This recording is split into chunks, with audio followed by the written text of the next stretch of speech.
Thoughtless, casual gaming. Thoughtless, casual gaming. Thoughtless, casual gaming. Thoughtless, casual gaming.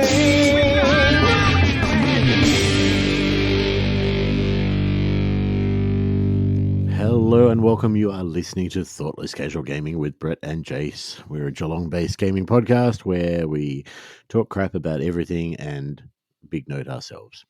That's it. That was the intro. I haven't got it. I mean, that is the most accurate intro we've done to date. I've got no ink in my printer, so I printed off the sheet I usually write everything down on, and Are you telling me that you haven't just got that intro memorized, nailed? Look, I probably could have done it very similar, if not exactly the same to what we usually do, but I thought, here's a chance to have some fun, do something different. Go off script. I like it. It's ad lib. It's like I'm doing a you. Yeah, I mean that's it's how I do everything, right? It's not really. It's you a don't little have bit. notes. It's a little bit whose line is it anyway. I like it. All right. Well, we are here tonight to talk in depth and great detail and give our thoughts and pros and cons of Blood Bowl 3. I mean, 'cause I'm ready for that. I am. I thought you might be, actually. We're not. No, We can save that. let's. But just on that side note, Blood Bowl 3 has come out. So if you are playing it, give us your thoughts. Because we have thoughts. I have many. And That's a lie. Just a couple, actually. We will discuss those couple of thoughts at great detail later on down the track. Done. So, first of all, apologies. It has been a bit of a time since the last episode. Plan is to get on top of that and get a few more episodes out to you guys. We have plans. We have ideas. So many. Yeah, I know. We have way too many things to talk about. We just need to do the things and then talk about them. Yes. And to do that, we need time. And time is not something I have had an awful lot of recently. No. But things are settling down. We should be good from now. Touch wood. Yes. Yep. Oh, yeah. Okay. I see what you're doing there. I went for a different kind, but anyway. Oh, I did that too. Yeah. That explains the eye contact. The lack of pants underneath the screen. The topic for today is Paint It Pink. We put this challenge out to people. We have done it in the past. We did it again. And by George, we had some entries. Does this mean we've now put 2 in the pink? Yes. Can we do Paint It Brown? Yes. Thank you. Okay. We'll do that next. I did get asked last night when the next painting event is happening. I'm like, well, we just finished this one. So give it a couple of months. We'll get onto it. So Paint It Brown coming. I'm so on board for this. Cool. All right. We've got the next one. We had a number of entries. Thank you, everybody that entered or that tried to enter or that thought about entering. We had a number of people that, for whatever reason, couldn't finish their pledges, but we thank you for trying. The idea of this is just about promoting a bit of hobby, getting us all together in a virtual headspace to paint stuff and dedicate a little bit of time. Provide a fraction of direction to hopefully, just, I don't know. I've found it really motivating when there have been sort of painting events on where it's like, you've got to do this specific thing. And it reins in all of the possible creative options to just a few. The best way to get me to do something is to kind of put blinkers on a little bit. Just focus, and that's what I find something like this. Like, there's so many ways you could play this, but I feel like, again, it's just a little bit of blinkers that hopefully it helps me. Hopefully it helps others to kind of focus on something. I feel the same because, like my Dungeon Bowl team is still sitting here half painted because I had full reign over that. I could do anything. And I don't like what I did. Yeah. So this one had to do something, and I got it done, and I'm happy. Options are paralyzing. Yes. Yeah. No, I like it. Don't think. Let us think for you. That's a bad choice. That is not how you life. Anyway, Well, yeah, especially if we're coming up with painted brown. But anyway, carrying on. The rules for this were the same as the last time. Have something you haven't painted, paint it. Somewhere on that painting, put some sort of degree of pink. It does not have to be the whole thing. It can be the tiniest part. But we want to talk about, like, obviously the most creative use of pink, and the people that had a bit of fun with this.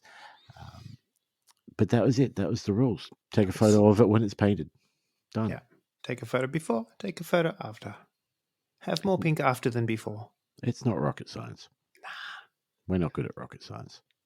No, it's rocket science, bloody heart surgery, rocket surgery, heart science. I'm not doing any of those things.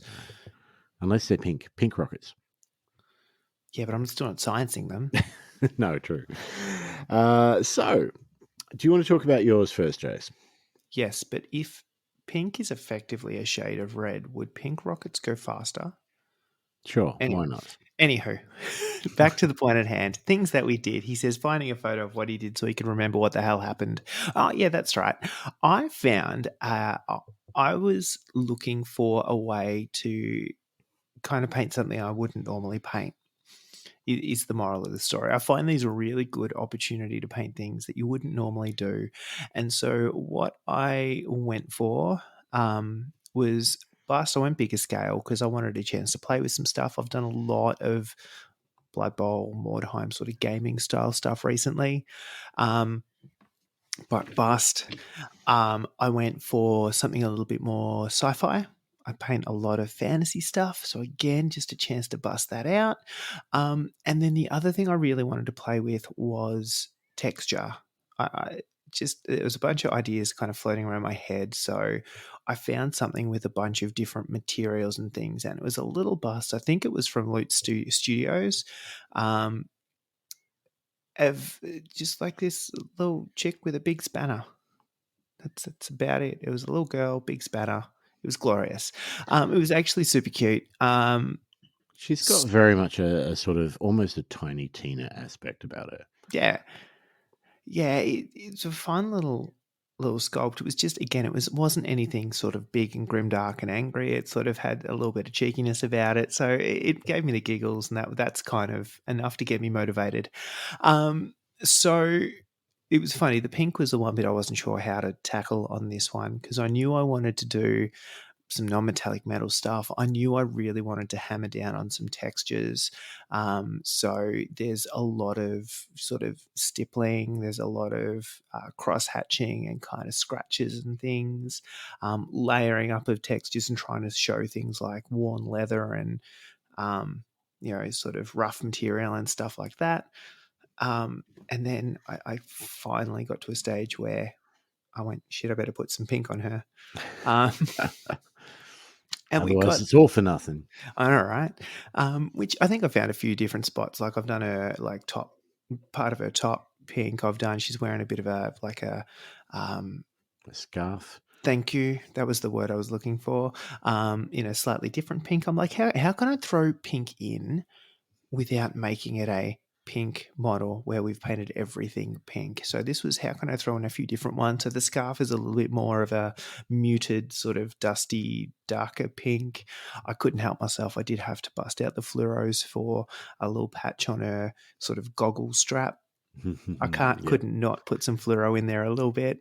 And then I reckon the thing that took me the longest on this was trying to work out which way she's looking. Because she's kind of had a bit of a weird expression. Like she's sticking her tongue out, she's pulling a bit of a face, and it almost looked like she could have been going cross-eyed. And I almost, like, we know how many times we've all tried to paint eyes and they've come out cross-eyed accidentally. And I'm like, can I do it and make it look like I've done it on purpose? I decided this is why I don't paint eyes, because they always look cross-eyed. I decided very quickly that was a terrible idea. So we pointed them a different way. But no, look, all in all, look, there's stuff I would adjust and I would change now looking at it. But it was a super fun like it's kind of one of those things. Try a thing, learn some stuff, put a pin in it, and move on. And I think that was kind of what I did and what I really liked. There were a few pieces I saw recently that kind of had me trying some stuff. So we've tried some things, we've learned some things. We'll move on and we'll just sort of keep throwing them on the next one. So super fun.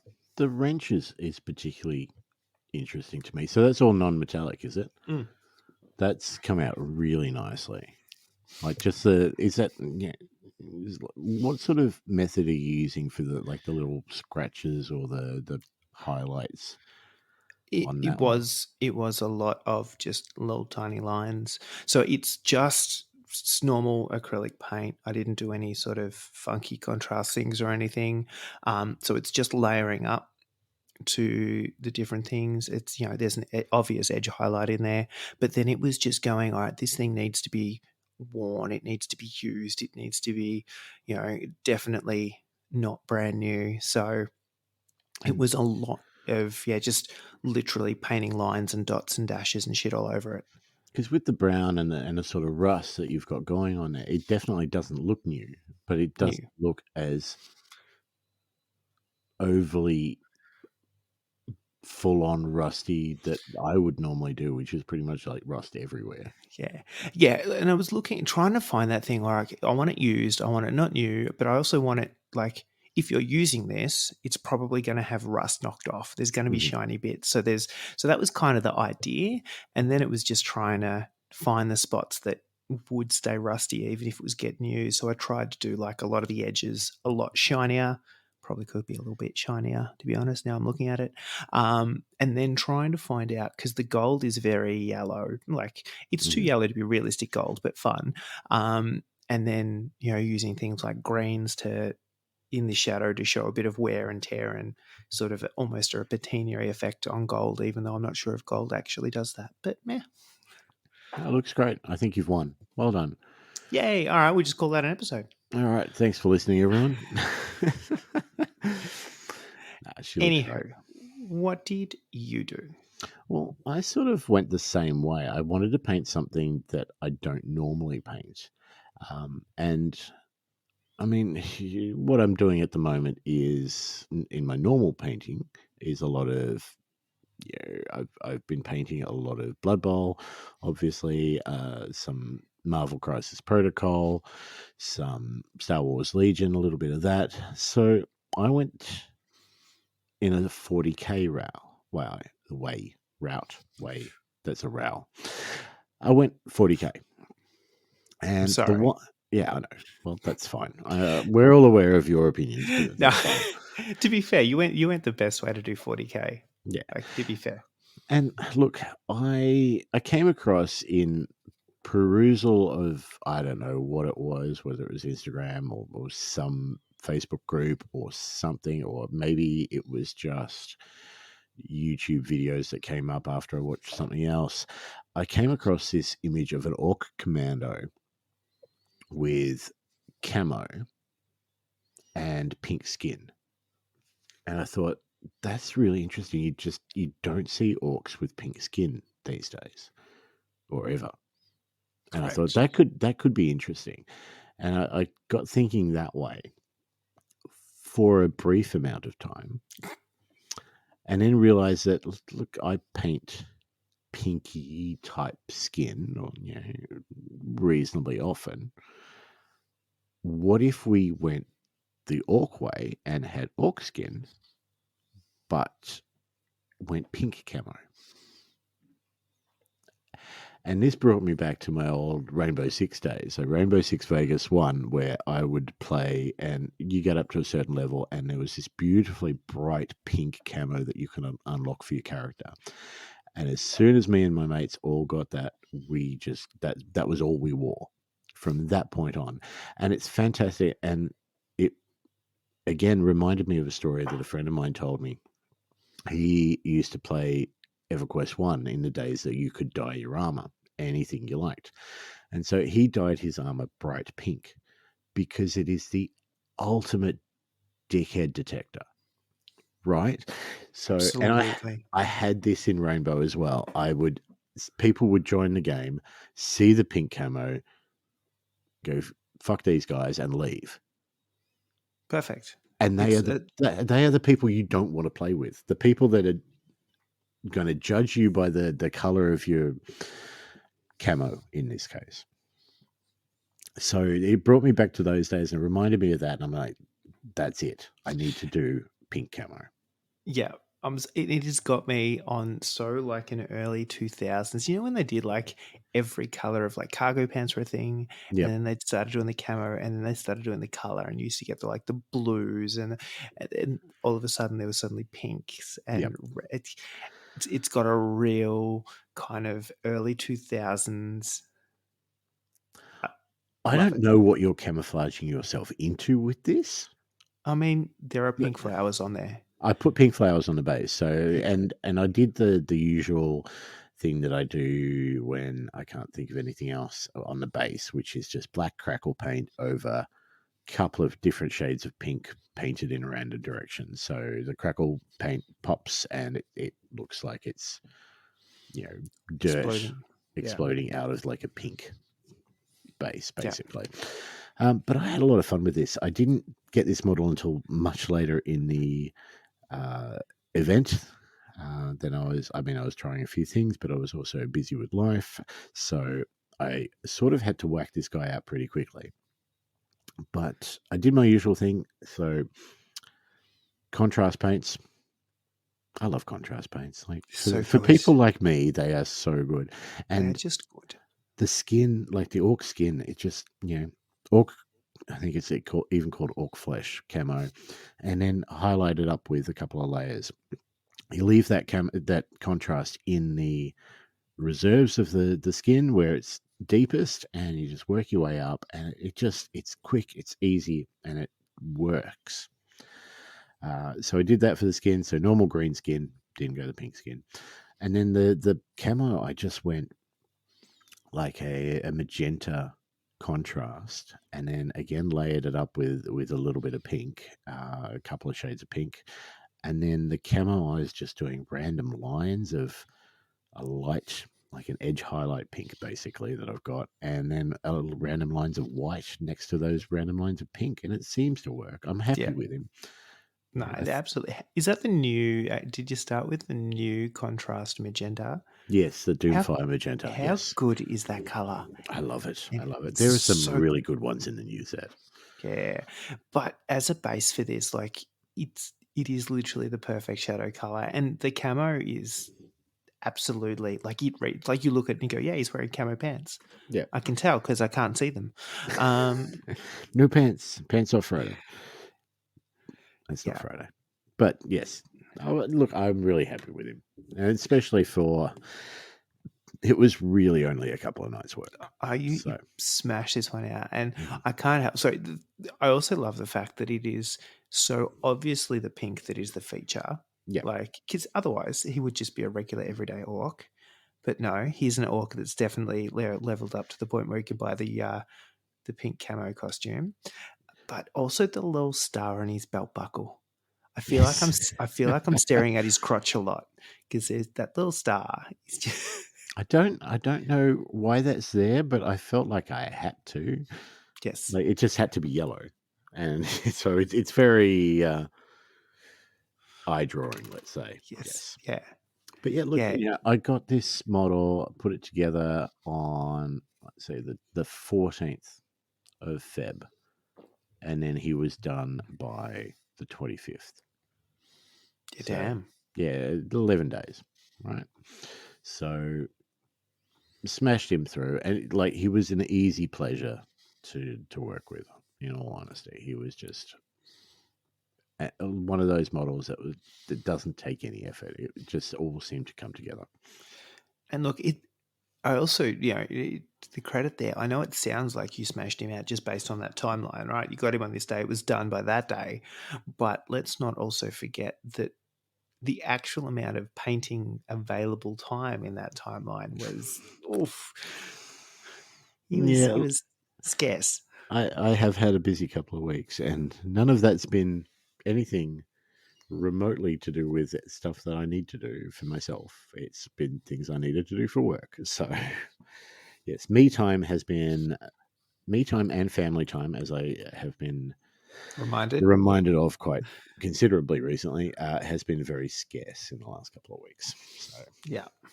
but yeah, he's done. I'm happy with him. So, Glorious. Well, you can also win. oh, yay. All right. Thanks for listening. We'll see you next time. Done. Done. This is easy. I don't know what I we're know, saying about right? this being a long episode. They usually are long. Why are they usually longer than this? I mean, we talked about what you did. We talked about what I did.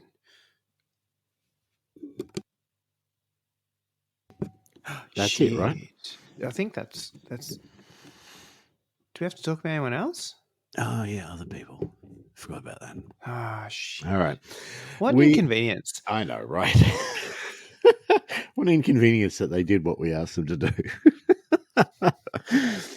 All right. So, quite a few entries. We are going to go through. There were a couple that just appear on the Facebook event. So, we'll talk about those first. And then there are a couple that are just in the Discord and a lot of them which are kind of in both. So, we'll do the two that are just on Facebook first. And we're just going to do them in the order in which they were finally submitted. So not finally, but the final version. Finally. Yeah. Words. I've mentioned I've been working a lot, haven't I? This may not be the most coherent of podcasts from me. So Shit. That's a low bar. It's all on you now. So Facebook, first one that we're going to talk about is Oswald's. Now, Ozzy has done a Snotling Blood Bowl team. 1, 2, I'm just going to count them out. 1, 2, 3, 4, 5, 6, 7, 8, 9, 10. 10 players. That sounds like a sevens team to me, and I think that's what he's using currently, isn't it? That sounds just about right. Yeah, no, he's using it at the moment. Yeah. He played half a game today. That's right. Yes, he did.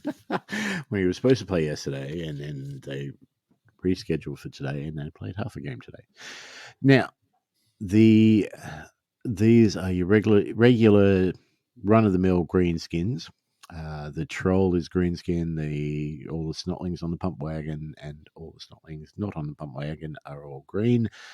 The pink comes in via the beautiful mushrooms on every single model. There are so many mushrooms. There's so many, and like mushrooms are so thematic with snotlings and orcs. Yeah. That I just love. How are these mushrooms done? Are they 3D? Are they? I am assuming, I'm making assumptions here, but they are not hand sculpted. So If they I'm were, guessing they'd be printed. amazing.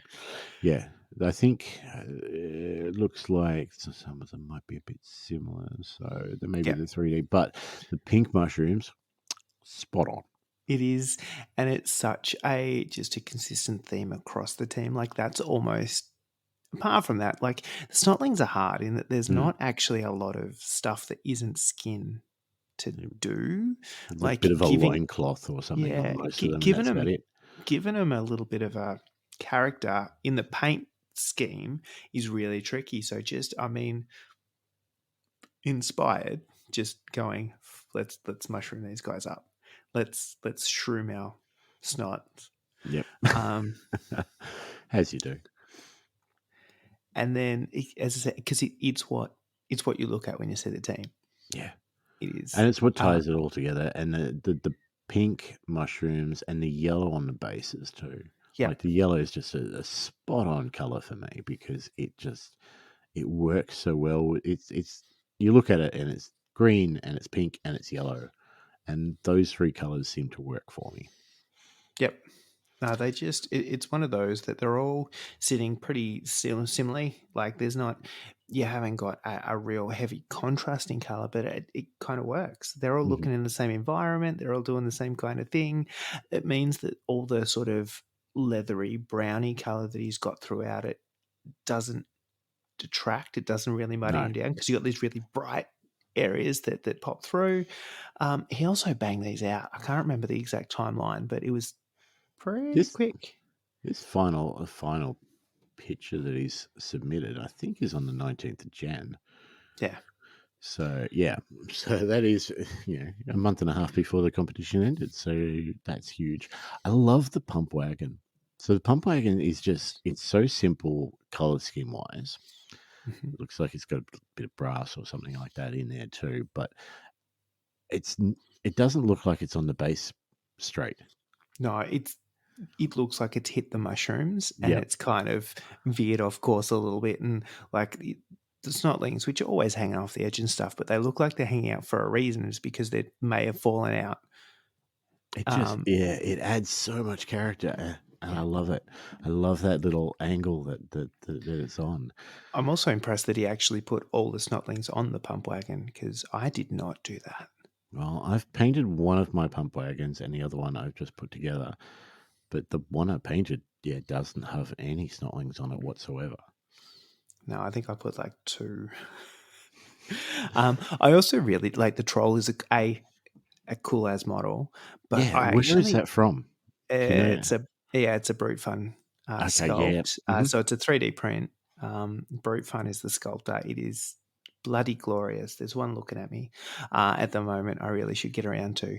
But the color he's used for the armor, like that browny leather, I don't know what it is, but it is such a rich looking leather color too. Like, it's not a washed out brown. It's like there's actually some like richness to it. I actually really dig that color. I'm gonna have to find out what it is. Yeah, he's done an incredible job, and the troll model's fantastic with the big ass hand on the ground or close to the ground. And yeah, look, it's an awesome looking team, all tied together, all obviously one team, and yet it's still very distinctly snotlings. Yeah. Oh, I only just realized one of the little dudes was standing on the mushroom. That's Yes, cool. yes. I was so focused on the mushroom umbrella that That's the guy with the megaphone. yeah, Yeah, that's he's glorious. so cute, so cute. Nah, well done, Oz. All right, the other one, which is Facebook only, is from Panda, who has done a couple of chaos spawns. The spawn. Yeah, so we were talking briefly before we started recording, as you quite rightly pointed out, I mean, those bases are exquisite. Who the actual shit paints checks on bases? Stop it. Panda's something special. Panda has been painting for a number of years. Long time ago, he managed a GW back when it was GW, and he has a habit of deciding to play in a 40k tournament every so often, and will buy an army, paint it up, convert it, make it look absolutely impressive. He's done 2 armies now based on Fabius Bile and all his lot of test tubes and all sorts of stuff. Did I see that he won ARC the other weekend? I don't know. Maybe. I'm pretty sure. I haven't looked at any ARC type results or anything. I haven't paid any attention to it. I'm relatively sure. Anywho, I possibly need to with look these that up models. and Possibly. congratulate him. I sent you a thing in a chat. There you go. All right, cool. Understood. So yeah, so he'll regularly just be painting a new army and then play in a tournament and sell it off. So I know that he can paint well. And that is a discipline too, like to paint not just a model but an army. And then just get rid of it. Like, I can't do that. If I paint something good, I need to keep it because it just doesn't happen. No, I'm the same. I can't. If it's painted, it stays. But to the point. So the point I was making was the bases are checks. They are individually highlighted checks. Mm-hmm. Black and white. Yes, like it's proper checkerboard. That's bloody silly. Anywho, that isn't pink. The bit that is pink is the chaos spawn sitting on top of said checks. Yes. Or if I wanted to be really pedantic, one of the chaos spawn sitting on top of the checks. Just saying. The other chaos spawn is non-checks yet. No, he's checkless. He's checkless. He should But check himself. before he wrecks himself. It's too late. Oh dear. Um, I fell any- right into that, didn't I? yes. Go on. But so they are this very pinkish, fleshish kind of creepy AF color, in that it looks like it's actual. You know, a lot of people do spawn and they're like a really vibrant kind of fantasy Yes. kind of like not a. We've gone the opposite route here, and we've gone, what would skin look like if the god really fucked with it? And this is what skin would look like if a chaos guard really decided to get in there and give it a good jiggle around. Is realistic chaos spawn, let's say. Quote, yes, sort of. Sort of. But then the blend through the purple for like the tentacles and other claws and sorted limbs is groovy as hell. Like it goes from that pink through to the purple through to like the dark bluey blacky claw thing. Mhm. Then so these are based off, if I'm not wrong, these are probably based off the actual Chaos Spawn model, but they are not the faces of actual Chaos Spawn model. Because there is one big old eye staring at me right now. This big old yellow sort of crocodile eye thing that haven't gone back and looked if he's done progress shots, but that has to be converted, sculpted. He put in here's my pledge, and then he put in here's the finished pledge. Let me go find the original. There is a lot of green stuff on that original one. There it is. Ball of green stuff is the eye. Yes. Yeah. Because I was going to say neither of those. I recognize a lot of the parts, but neither of those are the faces of Chaos Spawn that come out of a GW box. They are the faces we have, and they are the faces that we needed to have. Yes, that is glorious. So, full props there for getting the green stuff out and just going ham on these guys and doing something different too. I love the teeth. I love the eye. Like the focus of both of those faces. One of them has this giant yellow eye, crocodile eye, like you said, and the other has this open more of a mouth with 5 teeth just poking out every direction and no eyes to speak of. No, he needs to see a dentist though. Yeah, those teeth, the teeth and the eyes are so well done. I mean, I wouldn't expect any less of Panda, but so well done. No, but look, definite props for going not, neon pink, but something that is absolutely pink, but is also a lot more of a natural color for the least natural models that we have seen. No, they are amazing. Cool. All right. Shall we move on to the ones that are in Discord? Because even the ones that are on Facebook and Discord, I think there's a few more pictures of a couple of them in Discord, and so we'll have more to chat about. Incidentally, if you're not in our Discord, why not? But please feel free to do so, because there's a lot of chat, there's a lot of different things going on, which is great. We talk about all sorts of stuff, Blood Bowl particularly, but there are many, many, many other channels that get quite a bit of conversation.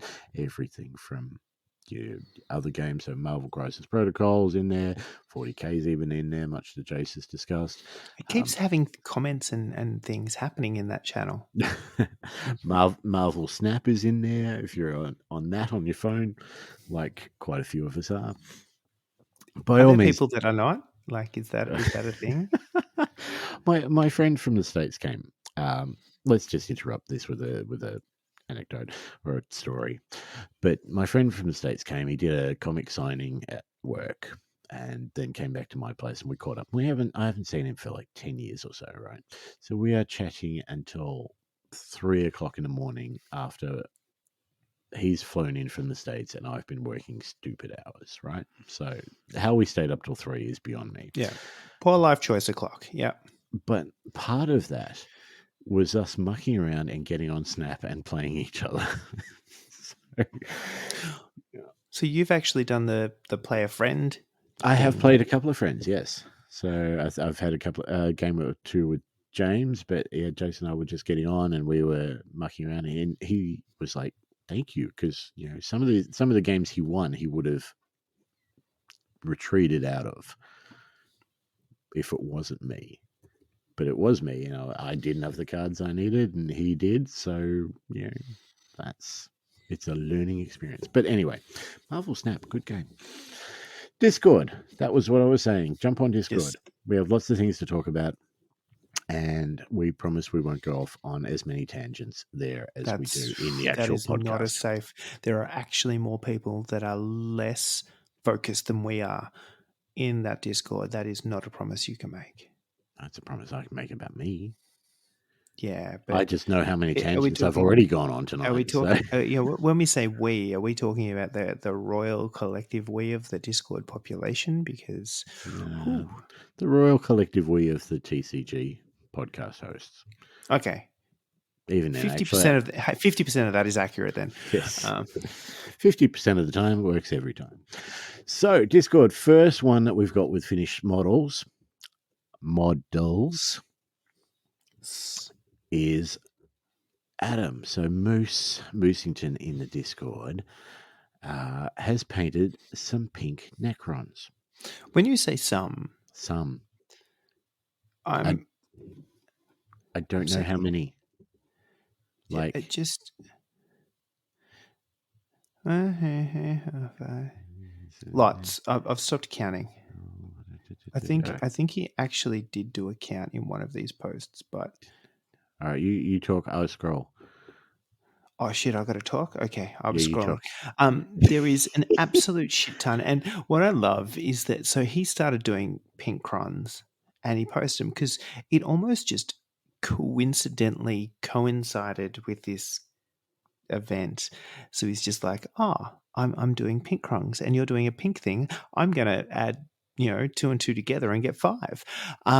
So he's got these, and there's a whole bunch. There's different ones. There's little scaraby dudes. There's regular Necrony dudes. There's slightly bigger Necrony dudes with slightly bigger guns.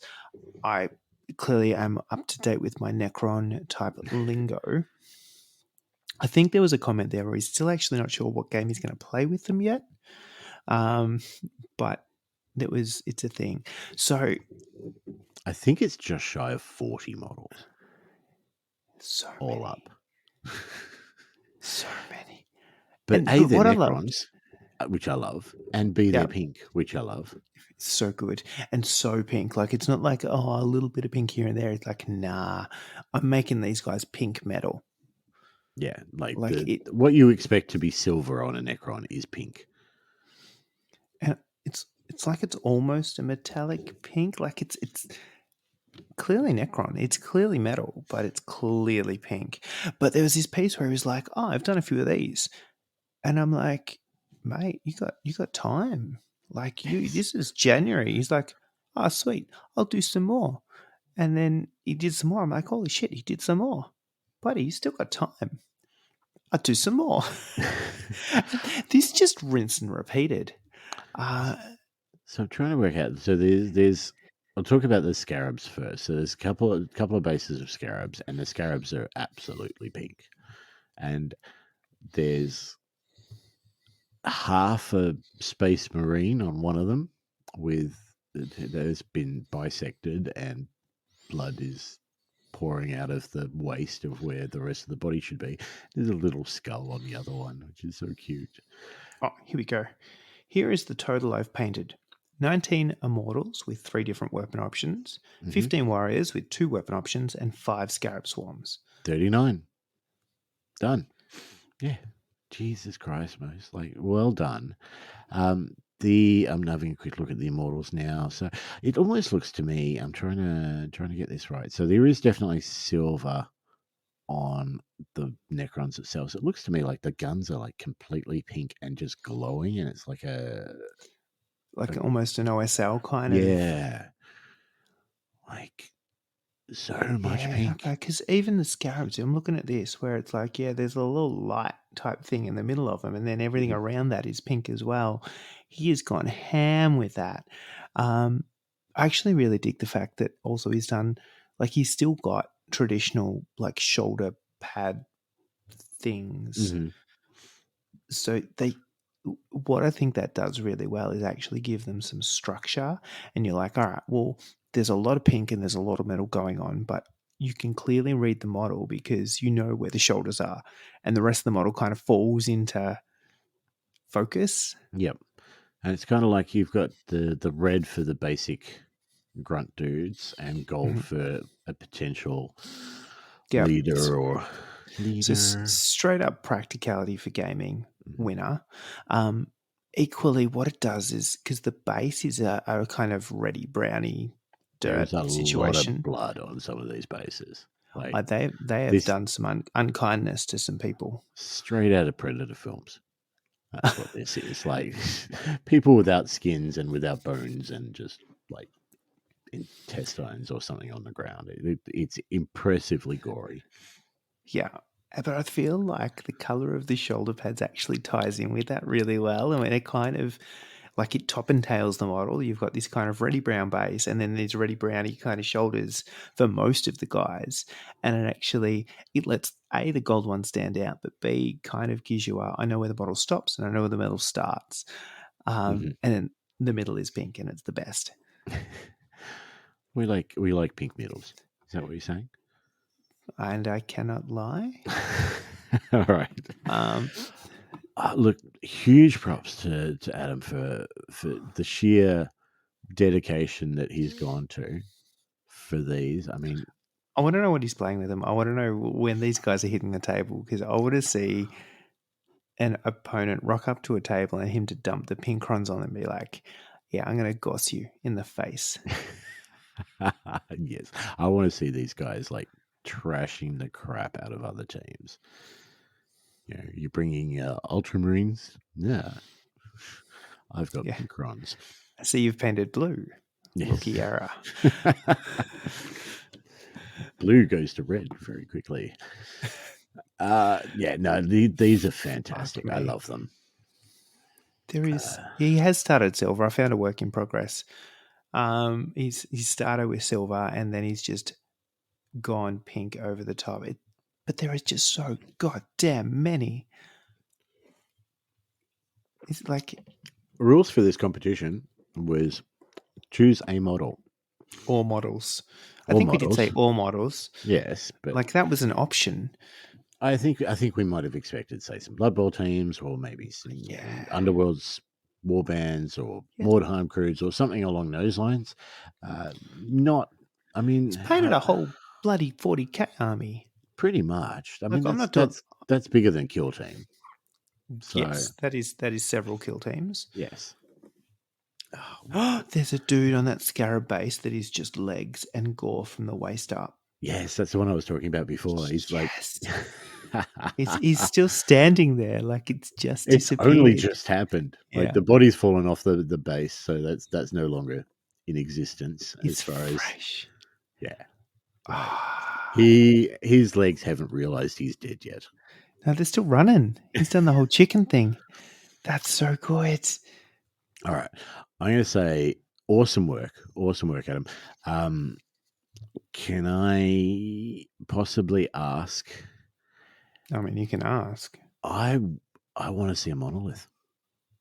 Can you imagine a pink what monolith? what is that new dickhead that's like a big giant glowing dickhead out the middle of a monolith? Oh, the Catans. Yeah, Sure. one of I want to see. those. I want to see a pink one. Yes. The big. Look, no pressure, but if you wanted to do that, I would love to see what that looks like. Too good. Would that make it a pinkalith? I don't know what it would make it, but it would make it. Monopink? It will be in my dreams. I can tell you that much. Those dreams are no longer pink. No longer dry either. Let's move on. So next one along is Josh. Now Josh has painted up a Shambling Undead Blood Bowl team. Wait, Jared. Jared, sorry. Yep. I know what I'm talking about. Yes, Yeah. Jared. You're quite Yep. right. You're quite right. It's been a I long mean, week. there are two people. Both of those names are entries that we need to discuss. Yes. Let's talk But about Jared's first. alrighty. Jared, So Jared's next in line. Shambling Undead. These, look, I will say from the outset, the picture that we've got is a little bit tricky to see some of them and a little bit darker at the back perhaps, but what I can see I am enjoying, like I actually, on the picture though, two things I really appreciate is the perspective, because the photo is actually taken like front on. You know how most people take photos of a model and it's kind of that like 45-degree down, top yeah. down. He's gone full front on. So you have a Blood Bowl team coming at you. And the cool thing on this, not only is he photographed it like on a Blood Bowl pitch board, so it Mhm. looks like they're there, but the shadows behind them are groovy as fuck. Yeah, the shadows I do enjoy. Like the little silhouettes on the back of it are cool. Anyway, but white There's, balance issues aside, there's something to be said about a mummy's shadow as well.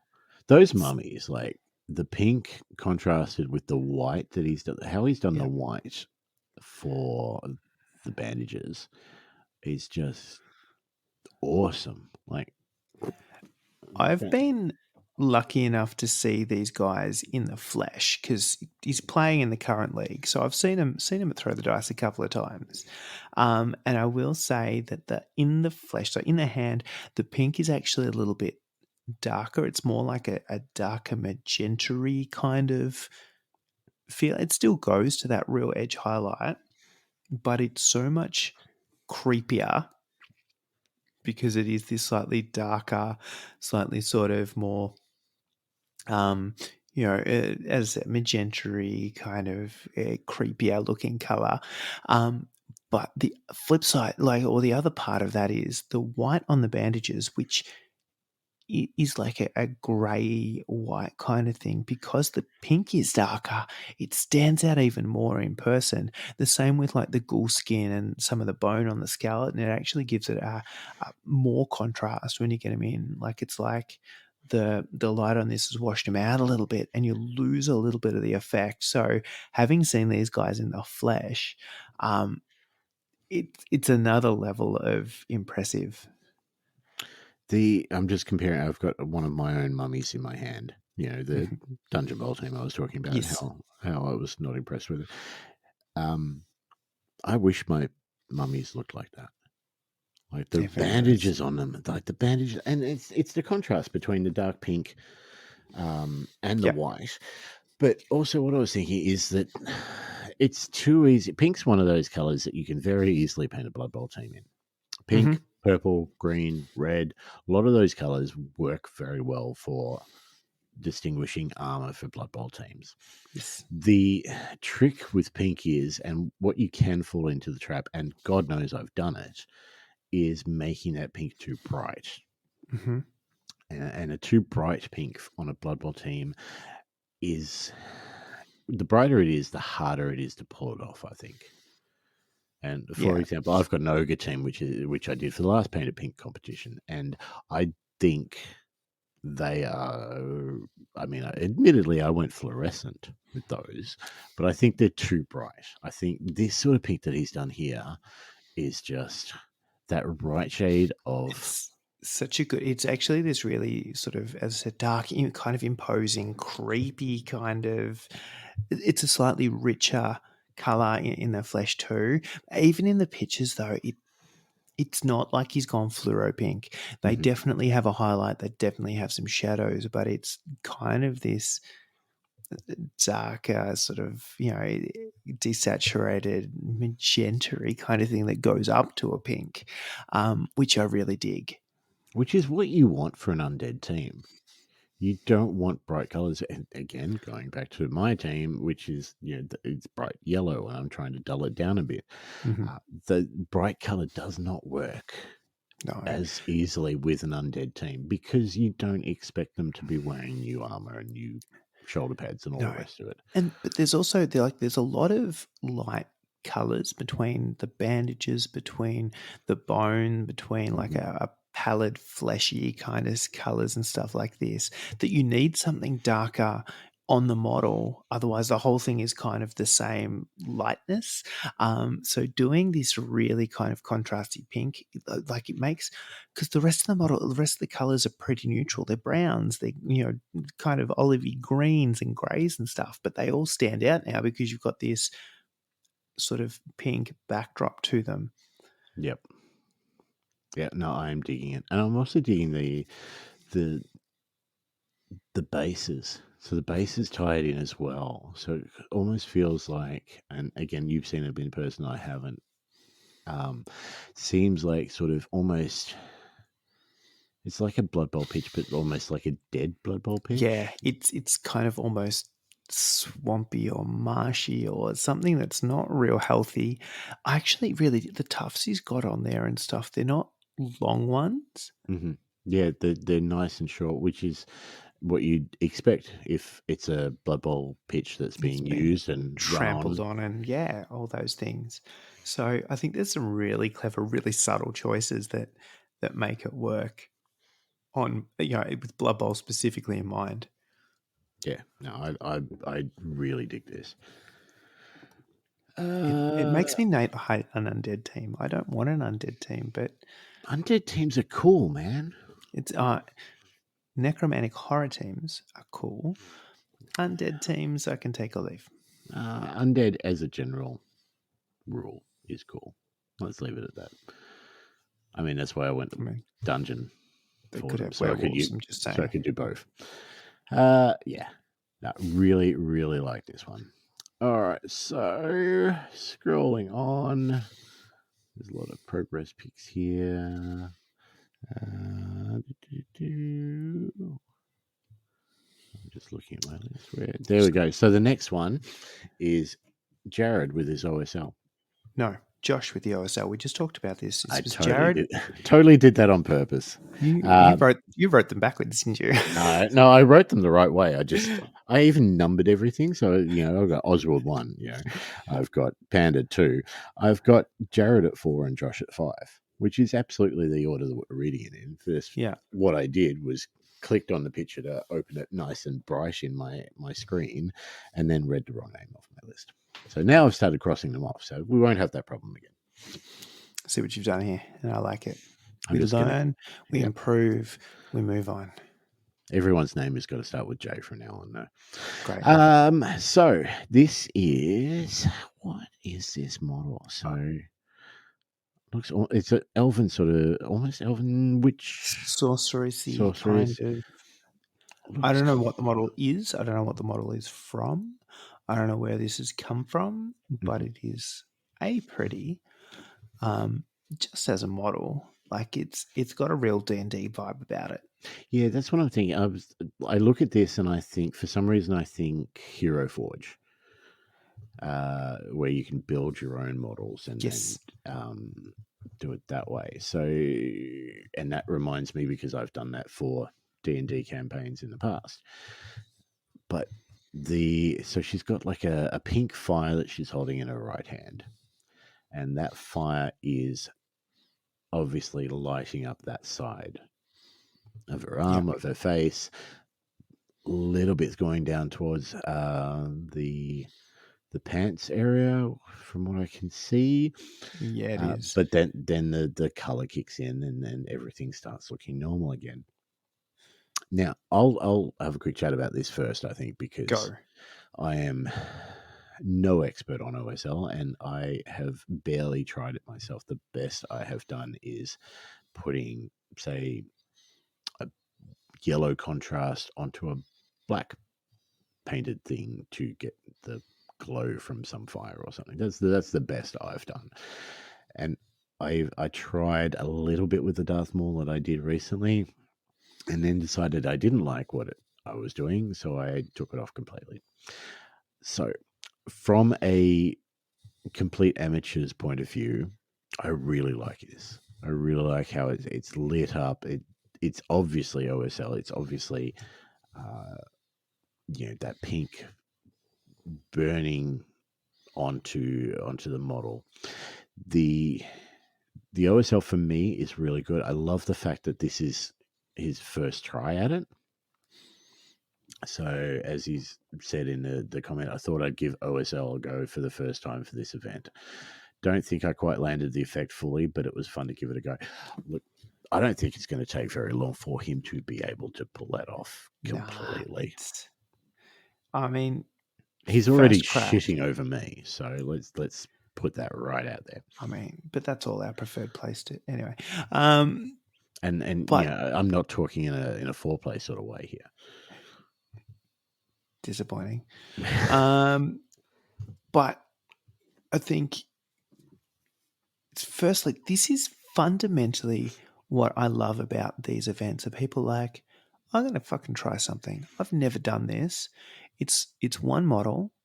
There is zero harm in you. I'm not painting an army in it. Like you could paint it. You could paint a whole Blood Bowl team. You could do a whole thing. All right, you can commit, right?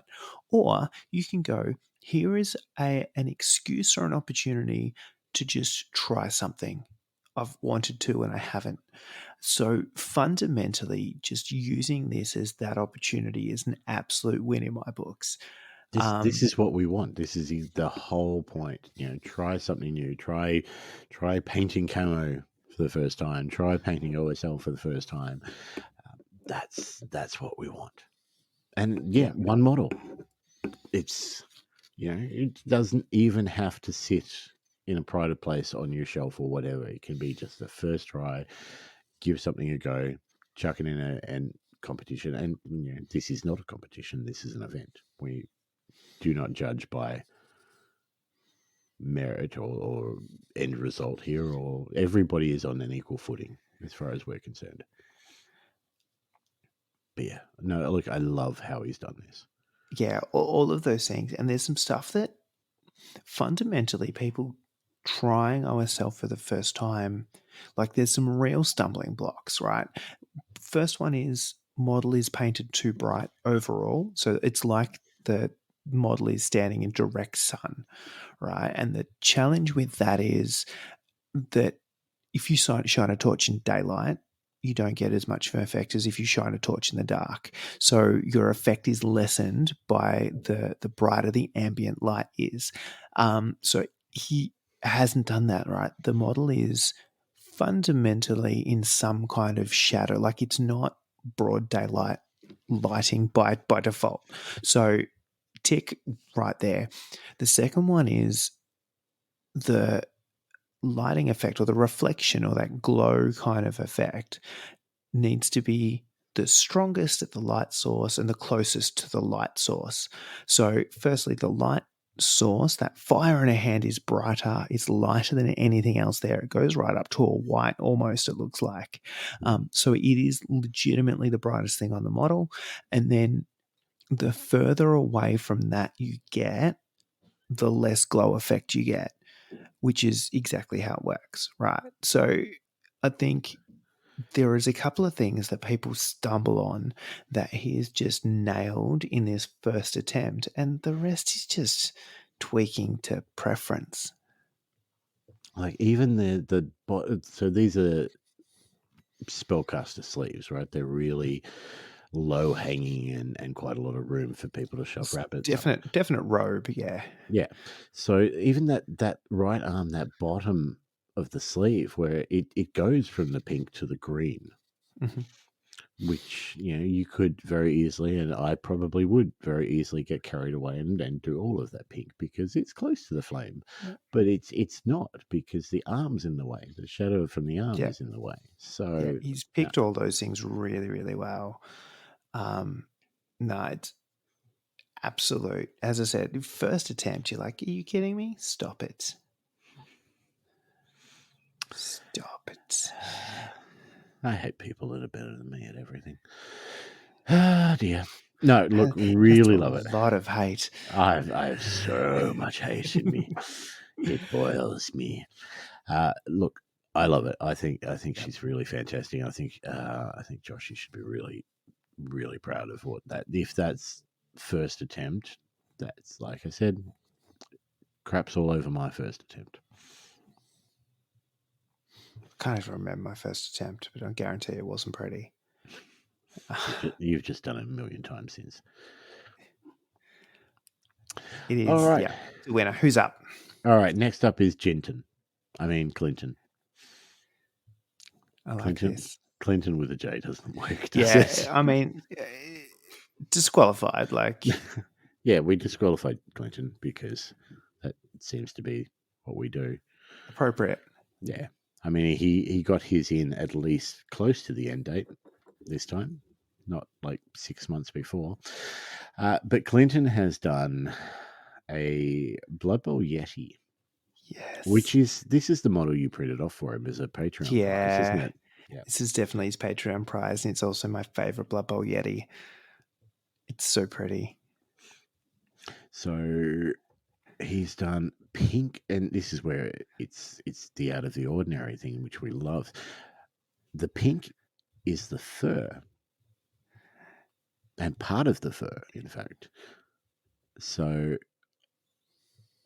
normally, Blood Bowl team, you expect the pink to be the armor or the uniform or something. It's the easiest obvious choice, right? In that you've got something that is fundamentally natural, and if you think Yeti, you think abominable snowman, you're going to go, it's going to be this kind of whitey, grey, browny, snow colory kind of fur, and then we do whatever color we want on the uniform because it's a sports uniform, and you can go fucking primary on that. You can go ham on the color scheme, but no, we have decided to just shirk all, custom and history.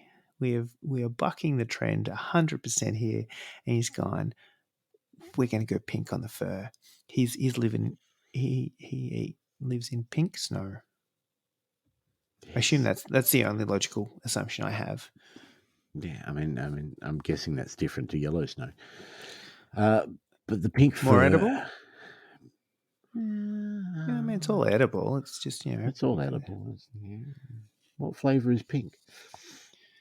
What does the color blue taste like? These are the questions we need to know. That's probably a safer color question than what is the flavor of the color pink, because I have answers to that one. Anyway, speaking of blue, so there's again, it's the contrast between the pink and the blue and yellow that he's done for the uniform. So the blue on the shields and the pants, and then yellow on the shoulder pad and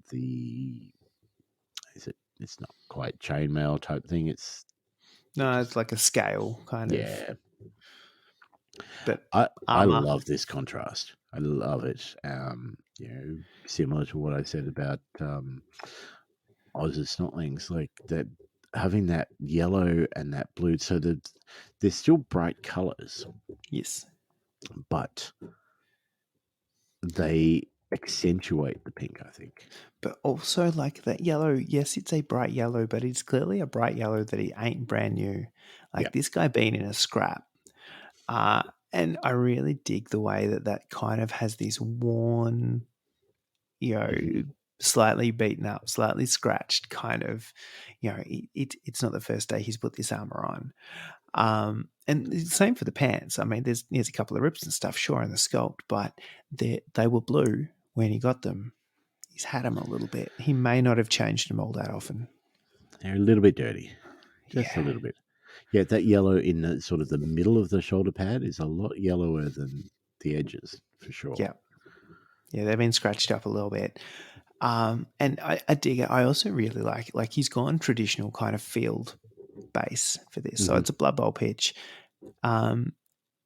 He looks so out of place, but so correct at the same time. Like, he looks like he's angry. It's too fucking hot.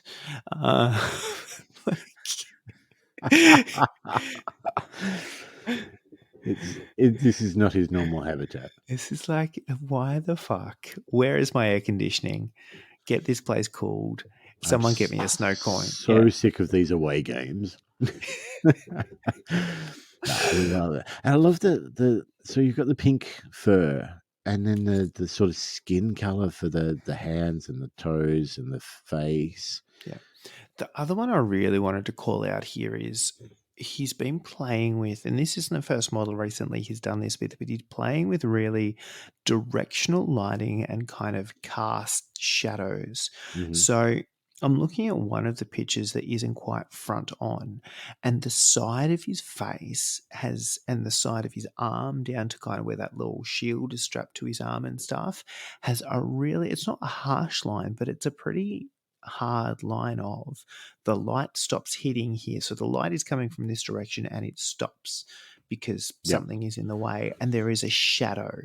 And it's a really, really clever effect. And I actually really dig it, just A, for the drama, but B, just for that concept of going, where is the light source coming from? What kind of light is it? And what would happen if this model was under that light? There are bits that the light wouldn't hit. So by default, we have to shadow them. And he's done it really well. It's got a little bit of a sort of a bluishy, shadowy tint. It's not like it's just a straight black at all. And it's just a really clever way of playing with, where is my model standing in the world and how is he being lit, and how would that actually reflect, rather than just doing there are lights all around. Plausible. He's on a Blood Bowl pitch. It could be. But it just, yeah. He's looking up, so there very well could be like something bigger than him on the other side, just sort of standing in the way of the light of some of it. So He's just staring at a floodlight. yeah, Yelling at it. I always look forward to Clinton's paint jobs because he doesn't think in the box. Like he's constantly continued that sentence. It was a dramatic pause there. I really enjoyed. I'd stopped thinking, which was why the dramatic pause was there. But Clinton does these weird and wacky things that shouldn't work, but yet somehow do. Yeah. Pink Yeti, green bloodletters, things like that he just seems to churn out all the time, and I love it. Yeah, but so the two pictures I'm looking at on Discord that he threw, you've got one that's kind of, he's looking one way, and then one way is looking almost straight at you. Yeah. And you can see the first one is the direction of the light. So we're basically the sun at this stage, and I can't see any of the shadow. And then he rotates the model a little bit, and all of a sudden you can see, the light's coming from that way because there's all this shadow. It's really clever. Yeah. And the fact that he's illustrated that in the two photos to go, here is the front-on view of, if you were the sun, this is kind of what it looks like. But also, here's how I've played it, and just shown us how it's applied to the model as a technical thing is a really clever way to kind of display it as well. So props for the considerate photography. Yeah. Is that why there's no picture of the back? Because the back would be just black? Yeah. I assume so. He may not have painted it. Yeah, I mean, why would you paint everything for a painting competition, right, John? That's just rookie. Like, that's just inefficient. Didn't you win that competition too? That was the one you won, wasn't it? One of them, yeah. You didn't bother to paint the back of the model. Something like that, yeah. That's just like a little bit less effort. No, I love it. Well done, Clint. Not disqualified this time. Maybe disqualified. Maybe disqualified. We'll see. Have we done any kind of testing for banned substances? No, we haven't. No. We might have to. All right. So next up, scrolling down a little bit, is Janthony. So this is my favorite. Can we actually go in and change everyone's name in the Discord? Is that an option? I can actually. But Anthony has done. Is this a? Is this a Blood Bowl star player? I don't know. I think she's absolutely wearing Blood Bowl armor, and given that the actual wraiths in the undead necro team don't have arms, I'm assuming this is a star player. It would make sense. This is what happens when we play sevens. We're not across our star players at all. I feel like I have seen this model before. Absolutely. But so what do we got? We've got, it's almost like a dark metallic armor. purple hair, which I Yes. just love. Purple is one of my all-time favorite colors for any sort of Blood Bowl. And purple hair, let's just say I'm a fan. I never would have guessed. I don't No, know. No. for anyone that hasn't seen me recently, the beard is currently purple, or was purple, and now it's sort of half purple as it wears away because I've been doing too much to do it again. Anyway, so purple hair, love it. Pink dress. And this looks like a darker style pink, doesn't it? Yeah, I kind of dig it. I love the fact that people haven't gone pink. I know pink; it's that neon color. But this is kind of like I did that. so it's.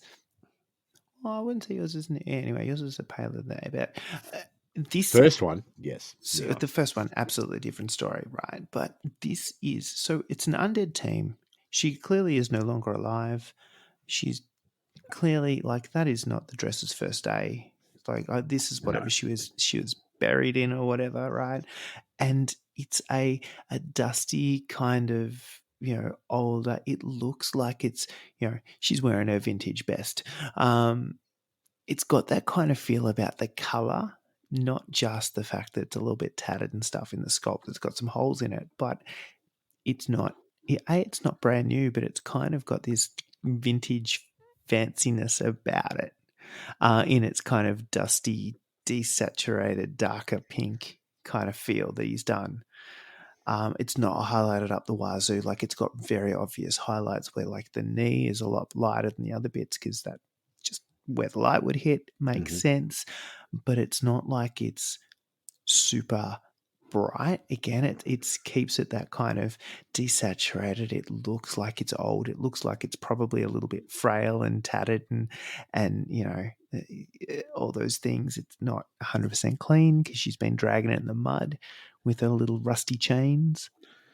Is that a football on the end of one of them? I think so. I Gretchen. think she's Founder Gretchen. She's absolutely a Forge World star player. Holy fuck, you painted Forge World. Who can afford that? Anyway. Yeah.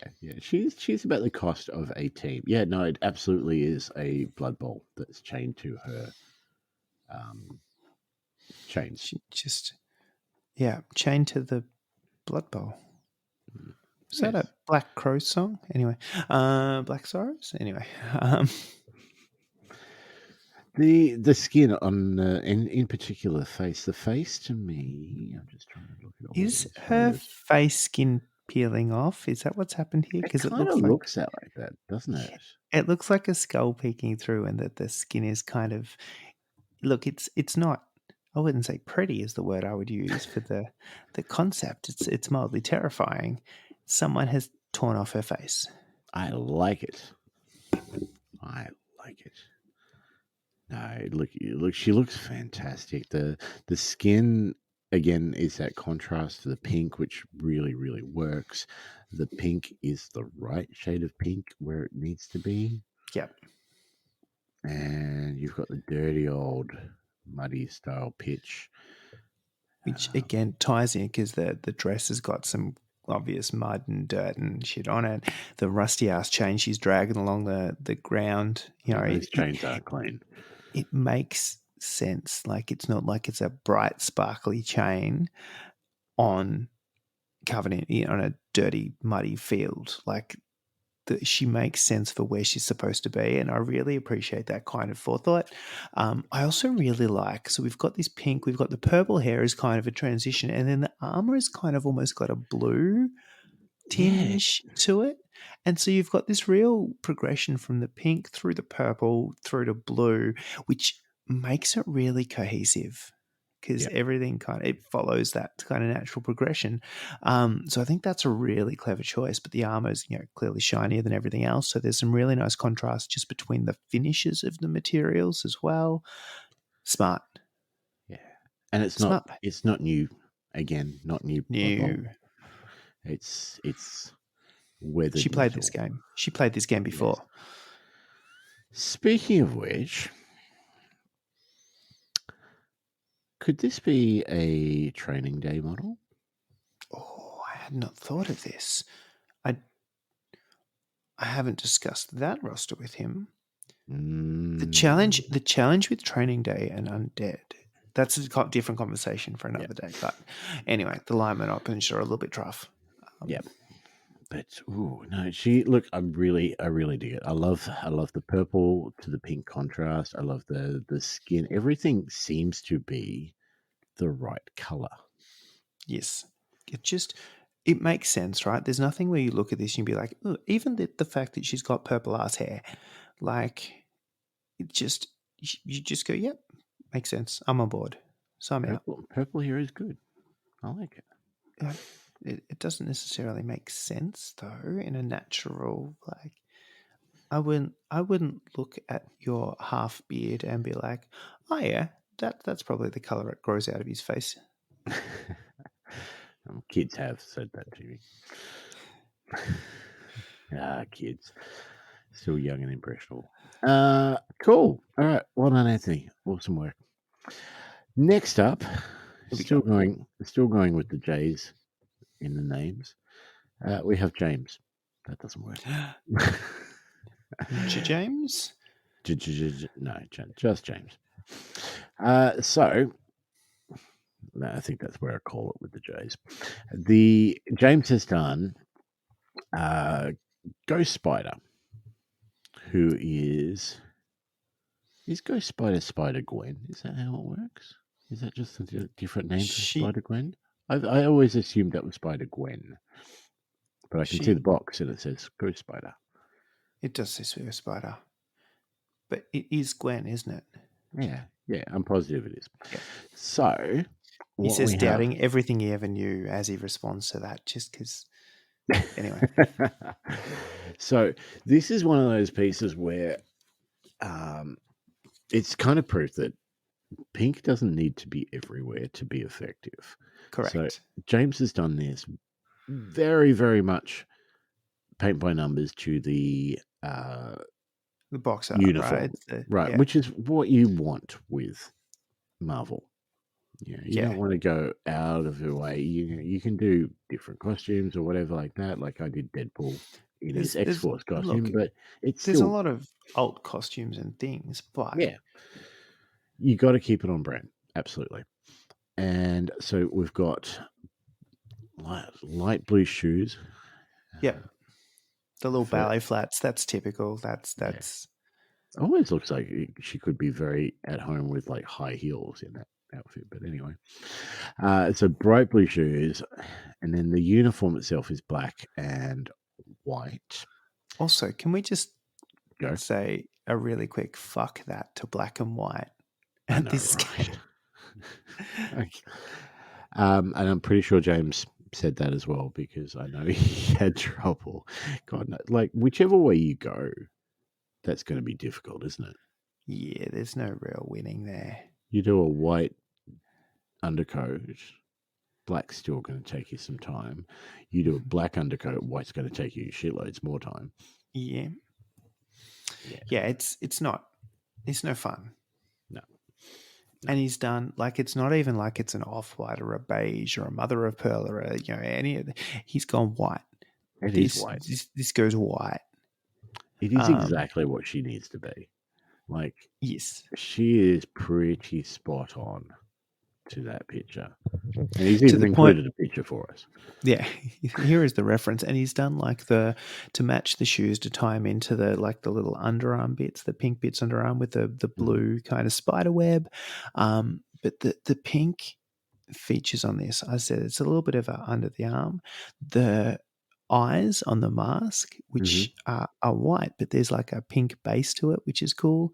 But then 90% of it is 90% of it is the inside of the hood, which doesn't look fun to paint. No, I mean, it does not look fun to paint, especially if any mistakes that you make under there, and God knows I would have made a few, go straight onto that white, and you're just fixing it up between them and swearing and cursing your ancestors and wondering why the hell you decided to do this. Yeah. Is it just me, or is are the whites of her eyes a brighter white than the rest of her? They look it, but I can't work out if they are actually brighter or it's because they've got the pink, the dark outline. pink render around them, which Mm. make them stand out. I would need to see it, I think, in the flesh. It's going to be impossible to tell from the photos. Yeah. But the effect, forgetting whether they physically are or not, the effect is you look at the eyes, and that's really clever. Yeah. This is he's done an amazing job, even to the point I don't own this model, so I don't know how textured it is. Those Marvel ones, though, a lot of those basic designs on the outfits, the textures aren't that big. Nah, they're pretty, like, they kind of, you could ignore them if you wanted to, right? Yeah. They kind of give you, but they're there, but you've really got to look for them. They're not really deeply engraved or anything like that. So to find them, B, to nail them, and C, when it's this stark, so you're literally doing black on white, and then you've got to think about, oh shit, well, I've got to highlight the black, but I don't want it to go grey, but I don't want it to be all one color. And then the same with the white. I've got to shade it, but I don't want it to be grey. I want it to still look white with some shading. How the hell am I going to play with that? It's actually a deceptively tough bottle to do that he's pulled off really well. He's definitely gone hard mode, hasn't he? Yeah. Like there's definite, like you say, there's definite highlights in the black which really work and really stand out, even with the further away shot, which is the first one. You can see those textures on the pants. But yeah, like for me, that whole underarm thing, which is pink with like light blue spider web. Yeah. I don't know if I would have been bothered to do the spider web. I don't know. I'd be really tempted just to flip that around. Yeah.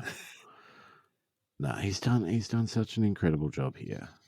And yeah, like we say, like you've chosen a very, very difficult color scheme to do well, and yet somehow pulled it off. So Yeah. awesome work, mate. Awesome It's work. not easy. That is a rough model. Yeah. I might have a ghost spider laying around, and I'm really not looking forward to it. I'm sure it's Spider Queen. Anyway, But equally, we need to play more. We do need to play more. Mm. Yes. Needs to be more Marvel in my life. But that would be marvelous.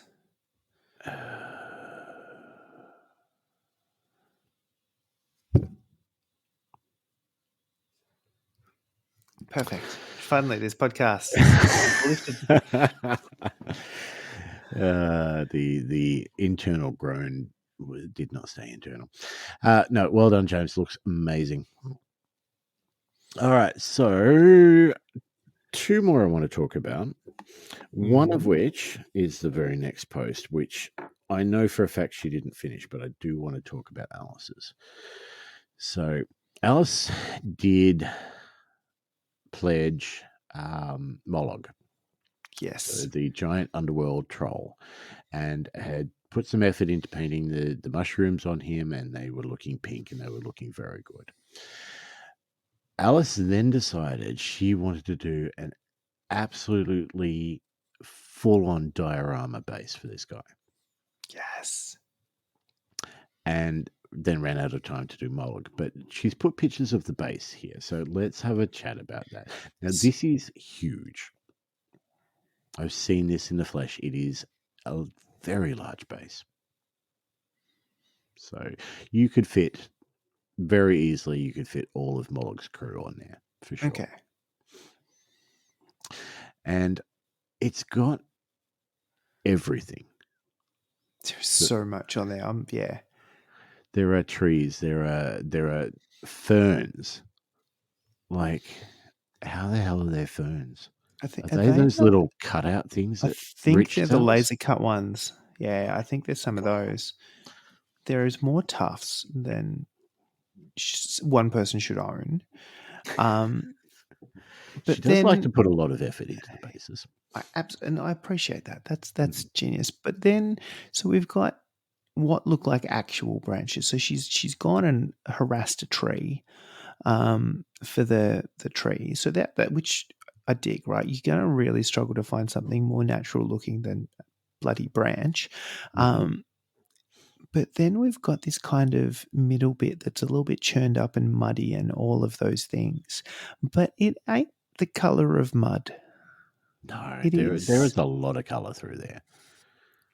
And I really appreciate the way Alice does this. She's like, the laws of nature do not apply to me.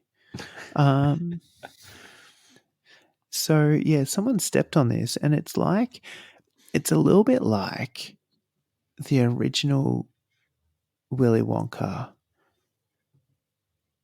where, this is a world of pure imagination. And someone's taken a bite out of the dirt, and they'll be like, ooh, the snozberries taste like snozberries. Because it's blue, but it's also pink, but it's also, I swear, it's bloody glittery. Yeah. I'm gonna confiscate her glitter. I swear to God. Please do, please do. She's threatening to put some in the beard. But it just like, especially if you're looking at that top-down view, Mm-hmm.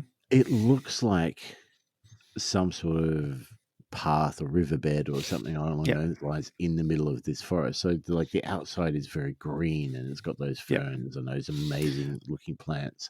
And then it's just, I It know she put some, what do you call it? The water. affects like a Yeah. bit of like a resin type, a 2-part epoxy kind of deal. Yes, exactly. So I believe this was meant to be some sort of riverbed type thing. Yes, I see what's happened here. I know that again, trying things out for the first time. The water did not. Okay, maybe the water worked like it should have, but maybe Alice did not strengthen the sides. We've had some leakage, right? We've Wouldn't be had our some first leakage. time. We needed some wings. Yeah. Okay. The other thing I want to point out too, which is not apparent from these photos, is, I mean, maybe on that very close up one, you can kind of see it. There are LEDs all the way through this base. Where the fuck? Yeah.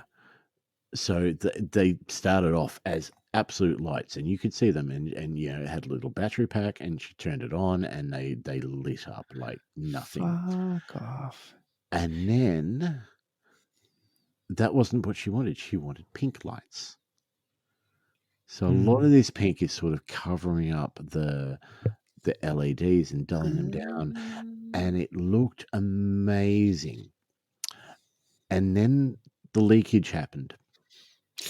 Yeah.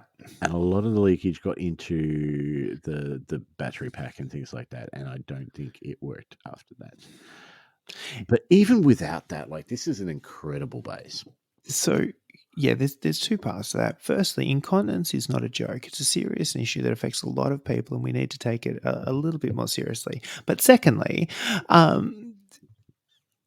there is that effect of the trying stuff, and sometimes that shit don't work, and that's kind of cool, because I didn't realize this was the base for water effects, right? And I was actually just really impressed that you had this kind of track through the middle of the forest, and even without any models or anything on there, you could see that these, like the grass tufts and stuff, thinned out as it got more and more walked on. Now, you give me the context of, oh, actually, there's a bloody river running through there. I'm like, oh, yeah, it makes also sense. But without it, it still reads exactly as Not having the intended. water there doesn't take away from the New. fact of what this base is. I It mean, is. I do kind of want to see it lit up with water now. That's showing off, and I dig it. She always goes above and beyond, and this time she ran out of time. But I really want to give props to what she's accomplished with this base, because there's more effort in this base than I put into my life. Oh, I feel that on so many levels. But yes, had it worked, had you seen it all lit up, and I don't know if she took any photos with the lights on or anything. I'll have to get We her to need to post find them out. if We she need to could. find out. We need to find out if this is resurrectionable. Yes, yes. Resurrectable? She doesn't believe so, but yes, there was a battery pack attached to it, and this damn thing lit up like a bloody pink neon. Yeah. Stick Moloch on it, stick a couple of models, it doesn't even matter. Like something that would feel at home in a kind of foresty swamp type area. Yeah. No, absolutely. On board. Didn't finish. Sorry, Alice. Bad luck. Yep. Disqualified. And then our Is that our last one. second disqualification of the night? Anyway. The last one that we have to talk about is Joel's Spider Goblin. Fuck off. Now, Joel probably posted, apart from Moose, probably posted the most number of photos. Yes. Like there were full progression photos in this, which was fantastic to see. It was great to see like the piece come together as time went on. And what he's ended up with, he's got a little goblin riding a spider. It's one of the old fantasy kind of 5th, 6th ed forest goblin spider riders. Like it's a relatively classic kind of model. It's like he's got the little nothing like sort new. of feathers in his hair, and yeah, it is. They were old cool. school. Look, they were cool when they were released. They were one of the best models that they ever did. But it's not new. Everyone's seen it. Everyone's kind of go, oh yeah, Spider Rider, cool story. And look, I saw it and I went, yeah, cool, little spider. I dig the retro feel. I dig they were cool models. I'd noticed actually in one of the very first ones, like, so he's like, oh, I'm going to do some reposing and repairs, but he's actually like the legs of the spider. And he's repositioned all of those to give it a slightly more natural walking. So firstly, it fits on the base, but secondly, like classic old plastic G-dub, right? The basically the left and right side mirrored each other. They were in exactly the same pose. It didn't have any real movement to it. And what he's done is really subtle, but it's just given it a little bit more natural movement and made that model a little bit more believable, which detail, like, stop it. That is detail I couldn't be bothered with or I wouldn't have thought of, but I'm resentful someone else did. I'm trying to work it out from the pictures, and I don't know that the angles give me the best view of this, but it almost looks like the spider is coming down off something. So like it looks to me like the back of the base might be higher than the he's built up some little like rocky type stuff. So I mean, the way this thing came out, it is just pretty cool. The thing that got me with this one is that he painted the goblin first. And the goblin is your stock standard sort of green, but it's a more bright, like old school fantasy green, right? Yep. Almost goblin green, but not quite. The blue for the feathers, the blue on the model is a cool little contrast. And then he's got this shield that he's holding. And it's a black shield, and he's done the design on the shield in pink. And I'm like, cool. That was a really good use of the pink. He's painted it pink. Well done. Yeah. Nailed it. Just jumping. So yes, absolutely, we're going to continue this. But I've just realized that he's got everything stuck to bottle caps. And I bet you he has got some kind of paint holder where he's just screwing the caps on. Yep. Now I can see that. Yep. That's looking fucking genius.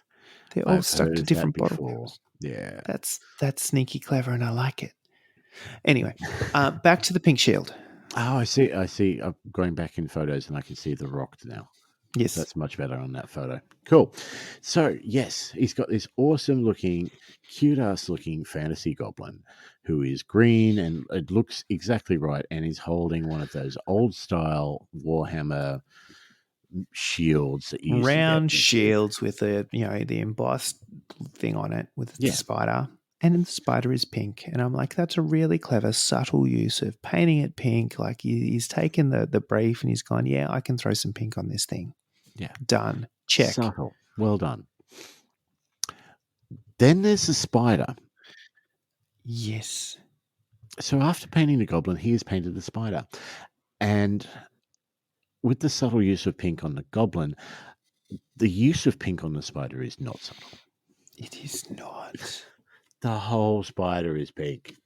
It's shades of pink. It's you've got like the spider, what do they call it? The redback type. Thoraxy, abdomen-y yeah, thing. Like the big ass bit of the spider. Yeah, so that design has like this giant sort of skull on it. Which is so often not drawn attention to. But he has leaned heavily into the skull motif, which is there, and it's cool. And it's very white. It's so and it looks smooth. Yeah.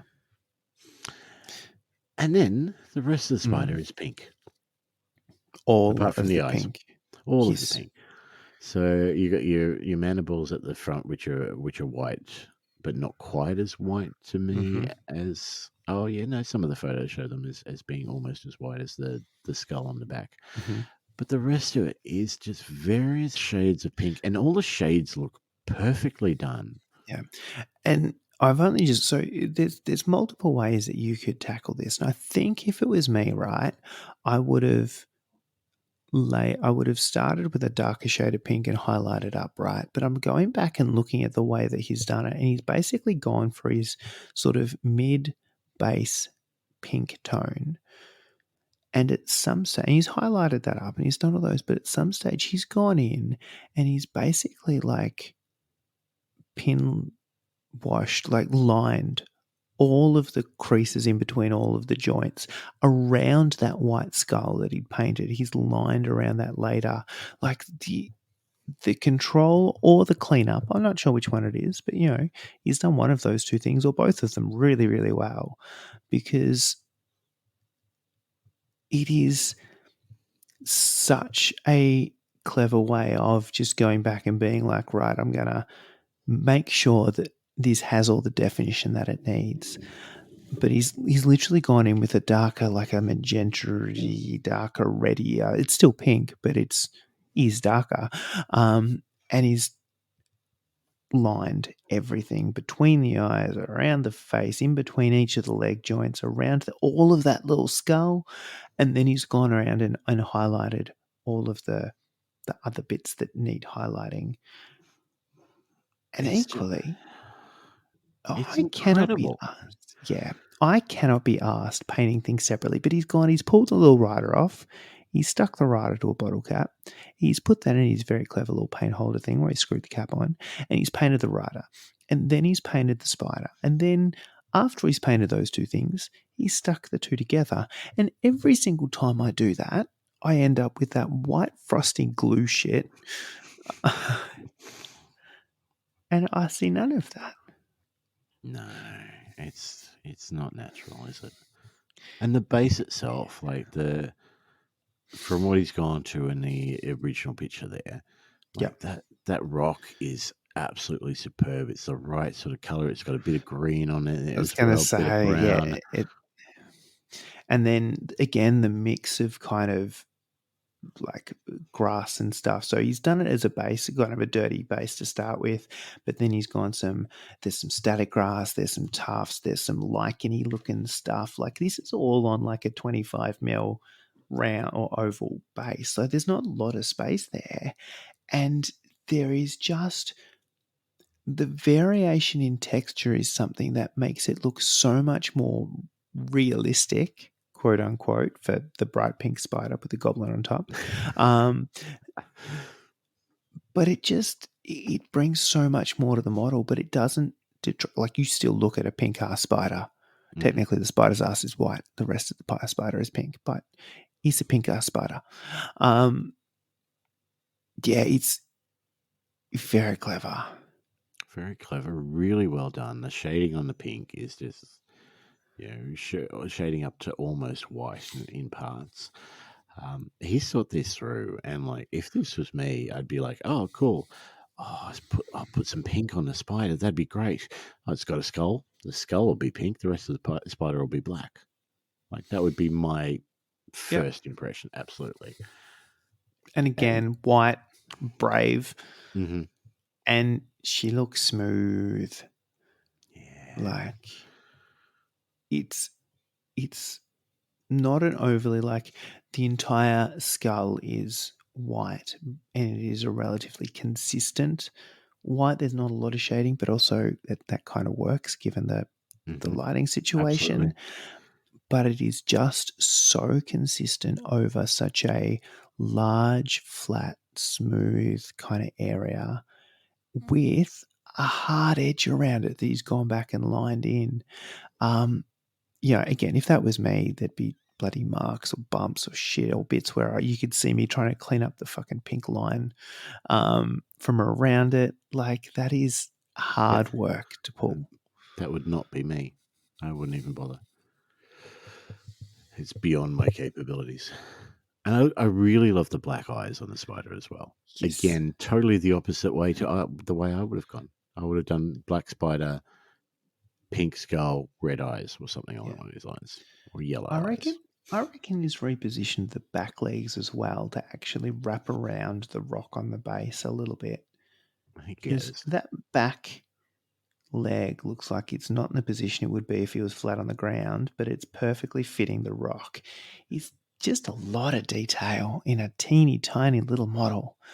And I really appreciate that this is a model that 20 years ago came in a regiment box, right? And people painted bloody 15, 20, 30 of these little bastards quickly in primary colors because it was the 90s. But he's taken the time and the effort on one of those models to clean it up and repose it and reposition it and then to paint it to this standard and to literally just have one of the little bastards. It's really appreciating simplicity and in a really clever way. Yeah, no, I love it. It's really well done. Just having a quick look out. That's it. Let's finish up there. Have we forgotten anyone? He says, rapidly scrolling through, just making sure we don't have to do any kind of extra last minute disqualifications. Still didn't finish. Yeah, look, we had a number of people, and life gets in the way. We know that. Oh yeah, Yeah, like no bad thoughts or harsh words about anyone that it's even thought about entering. Apart from Matthew Bruce, like he had a model and it just sat there and looked at him, and he looked at it back but didn't do anything. So I don't even think you won the staring competition. no, I don't think he did. But like, no, we want to thank each and every one of you that even tried to enter, because this is literally just about trying to promote some hobby, trying to have a bit of fun, trying to motivate not only you guys to do a little bit of painting for whatever reason you want to do painting, but also to motivate us. More importantly, Yeah. Like, again, I feel the need to make sure I've painted something for this, even though it's a competition that I've put on and there's nothing I can win from this. So I still feel motivated and needing to finish something. And I'm very happy with what I tried. Yeah, something slightly different to what I'd normally do. And for an orc army, which I'll never use because he's pretty much my only orc. perfect. Yeah, he'll sit on the shelf here somewhere with other ones that I've done, which I've been happy with. So, look, everyone that's entered or started, really hope that you guys are as proud of your models as we are. Yeah, absolutely. I feel like there's people that have got projects done that they wanted to get done. There's people that have tried things that they wanted to try. There are people that have, just stepped out of their comfort zone, maybe pulled something off the shelf that they've wanted to paint for ages and needed a little bit of an excuse to, or, you know, otherwise just going, fuck, I need to get this done because I'm playing a Blood Bowl league and it'd be really nice to have these shit painted. And they've just busted out some cool stuff. There's a real good mix. Or I'm just going to paint 80 billion Necrons, you know. Because reasons. Yeah. Look, Yes. well done, everyone. So thank you for once again jumping on this journey with us. Again, like I said, I got asked last night when the next painting thing is on. Yeah. So there will be another one. Give us a couple of months. We'll let people relax a bit. Don't want to push the hobby too much on people. We want people to enjoy every time that they're entering these things and to have a bit of fun. We want to feel like it's a consensual hobby. That's the main thing. But no, it's been really fun sort of going on this journey, and I definitely won't stop believing. But we'll do another one sometime in the foreseeable future. Definitely. That being said, this is not a painting competition, as we've said. It is a painting event. Yeah. So that being said, though, we kindly have some Patreons. More Patreons than I thought ever possible for we deserve crappy little podcast like ours. But they help, fund some prizes. So we may as well give some prizes out. Absolutely. I feel like this is just an extra appreciation award. Yes. For a couple of people that have done extra stuff. Extra. And done it extrally. Yeah. Yeah. So we're going to give out 2 prizes tonight. So congratulations. Number 1, first and foremost, first prize has to go to Joel. Like, that spider is just, it's something else. For really all the reasons that we've just gushed about, it's total coincidence that you're the last one we talked about because you were the last one to post pictures there. But it is, it's so far above me, for one thing. It's just a really good study in appreciating simplicity and just, championing it. I think it's very clever.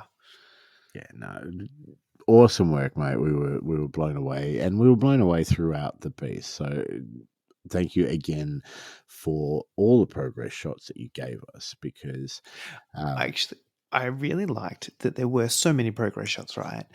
But when he sent us the final kind of, I'm done, I was still like, holy shit. Like, I'd seen it getting painted the whole way, and that last shot was still like a wow moment surprise. I don't know how. I don't know how that worked, but it worked so well. It does, definitely. It was the correct amount of progress. It was definitely progress. So, well done, job. Secondly, second prize we are going to give to Adam. Just sheer volume. 80 bazillion fucking Necrons. Like, you've got an event. Here's an army I painted. Like, what the actual shit, man? And then for just every single time, and I was taking the piss, and you're like, nah, Pepsi challenge accepted. I got this. Here's another bazillion. Like, and they're good. Like, they look so good as a cohesive force. I'm really keen to. I would love to see, a big, chunky, kind of tanky, monolithic Catan thing. That would be extra cool. But I just see from photos of these on the table, Gushing some shit in the face. That'd be awesome. Has Adam entered every single one of our events? I feel like he has. It's the kind of thing he would do. Yeah, definitely. But awesome work, and that's one way of getting a 40k Legion done and ready to bash some heads. And like we said earlier, like, maybe some people just don't want to play you because they're pink, and those are the people you don't want to play. Correct. You have just moderated.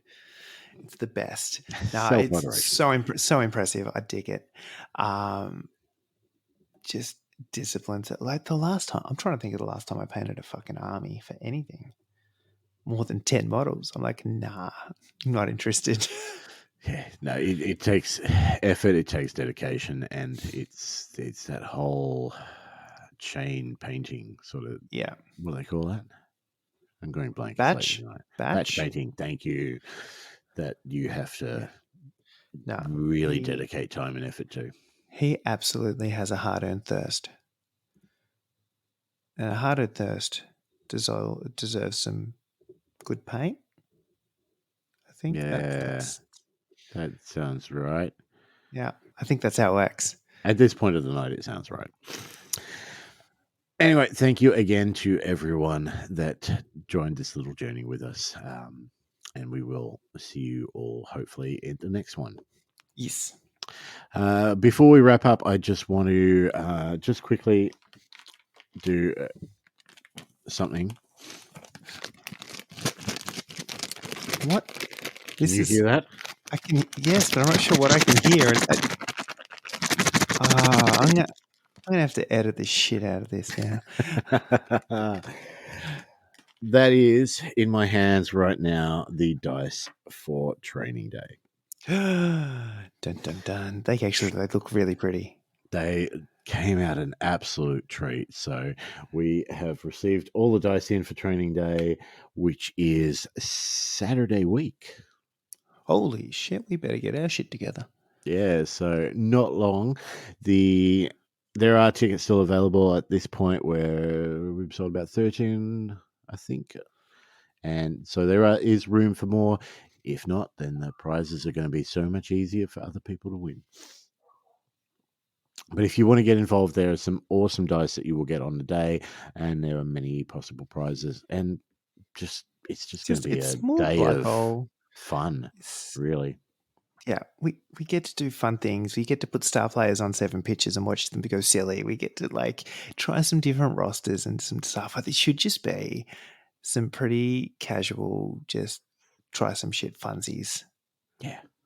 It's, some of you, quite a few of you have been to our tournaments in the past. It's going to be more of the same. Yeah. We don't take tournaments seriously, and why should we expect you to if you turn up to ours? Absolutely. We don't take you seriously. We don't expect you to take us seriously. But this is going to be fun. I have made so many goddamn rosters for this. Yeah. Turns out some of them go all right too. Oh, really? Just saying. Yeah. You've had a couple of practice matches, haven't you? Just a couple trying this out, just being like, oh, what happens when I put, this and this together? Like, oh, skinks are still fucked. They're great. Magic still happens. Yeah. Training day. It's going to be a lot of fun. We hope to see some of you there, and this is. I mean, we hope to see all of you there, but that's unlikely. Yeah. This is event 1 for 2023. There will be another couple coming as well. So if you can't make this, I know there's been a couple of people that have already had stuff on that particular Saturday. I don't know why you'd go to anything else, but we will. Like work. I wouldn't go there. Oh, God, no.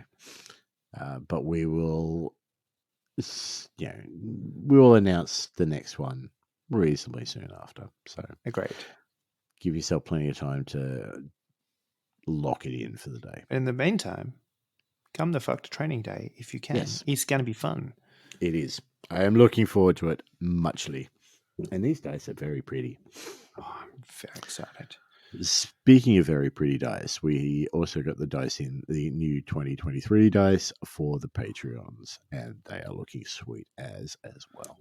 So if you want to throw a couple of bucks our way to help pay for all of these prizes and stuff that we give away, that's where all the money goes to. It doesn't go to hookers and blow like people may think. Wait, it doesn't? No, you got to spend your own money on that, mate. Fuck. Why can't I have more hookers and blow and no money? No, wait, the other way around. By all means, consider becoming a Patreon. Links will be in the show notes. Otherwise, all the links are on thoughtlesscasualgaming.com. .au? Second guessing No, myself. it's .com. No, it's .com. Cool. I thought it was. We're international. We are international. I'm sure we get one international listener, surely. Once. I mean, yeah. So someone take a holiday. Listen to us. Yeah. So thank you to all our patrons. We have 2 new patrons since our last episode. So thank you very much to Kingsley and Joel. And then secondly, we have a high-end thoughtless Patreon tier, which I put together and thought, let's celebrate these particular people who pay us way too much money, much more than we're ever worth. But they'll get their name announced every episode. Who would want that? Apparently, I mean, 3 not people me. now. Not We're in up the to intro. 3. So thank you to our thoughtless patrons. So Alice, Clinton, and Kingsley. So Kingsley new on there. They are pretty much all 3 of them are just about to receive some of these special VIP dice too. Yeah. And the keys to the back room. Yeah, that's it. Ooh, yeah. Which back room are you talking about? Yes. Yes, cool. Yeah, check out the Patreon if you're at all interested. We do monthly giveaways for Patreons as well. So if you are a Patreon, you'll go straight into that draw. And then as a Patreon, you will also get extra entries into our giveaway draws, which we are starting up again pretty much now. So by the time you listen to this, the next one should be up and we'll finish that end of March. Nice, quick, easy. Facebook, like and tag a homie, person, whatever. Friend, acquaintance, acquaintance. colleague, league buddy. Yes. Exit buddy. We're now referring to them as exit buddies. Do you have your exit buddy? Because you need to tag them. Done. And yeah, if you're a patron, make sure you enter by liking and tagging, and you will get those extra entries as well. We should do a hardcore one where someone has to like and then tag a train. Okay. I'm just saying. That'd be... Does the train have to be moving at the time? Absolutely. And then send us photo evidence. Yes. Yes. And anyone not arrested goes in the drawer. It's going to be the best. Not that we endorse any of that. But send us photos. That's it from us. Give us a follow. Facebook, Spodbean. I'm really out. My words are not working. Spodbean, Twidbean, Twitter. Spitch. We're not on Twitter. Spotbuck. Instatalk. Facebean. I don't know. Tickergram. We're on all the things. Go to the website. You'll see them all. Have a look there. Things. Fansly. Yeah. Only fans. Progress. There will be progress. I promise. When I get time, there will be OnlyFans progress. I promise. The best news. Oh dear. We need to stop talking now. Yeah, my brain's melted. Everyone. It's gone. It's for the best. All the listeners have gone. You might want to timestamp where we actually give away the prizes, so people don't have to listen to the rest of the drivel. Just stop listening now. It's not worth your time, please. For the love of God, it's just people sitting there like on a train somewhere with blood out of their ears, while somebody else is tagging it. Yeah. That implies that we've got 2 listeners. I don't believe that at all. All right, I'm done. Laters, people. Gotcha. Casual gaming. Casual gaming.